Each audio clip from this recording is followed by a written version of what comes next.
Direct. Incendie en Gironde. 3620 hectares brûlés, le feu reste actif, 1200 personnes évacuées.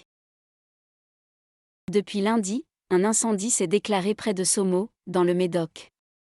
Au total, 3620 hectares ont été brûlés. Le feu a moins progressé cette nuit mais le vent qui s'annonce inquiète. Toulouse, une jeune femme se jette du 5e étage du parking des Carmes. Une jeune femme s'est jetée dans le vide depuis un des étages du parking des Carmes à Toulouse. Les secours tentent actuellement de la ranimer. Bouclier tarifaire, Famille Rurale demande l'élargissement du dispositif à l'ensemble des énergies.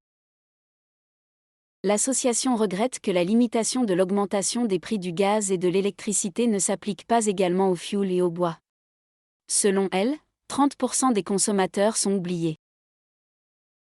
Crise énergétique, Ursula von der Leyen propose un plafonnement des superprofits, qui rapporterait 140 mètres.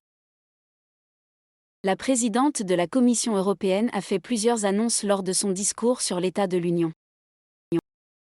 8e vague de Covid, mon enfant est positif ou cas contact, quelles sont les règles à l'école depuis la rentrée?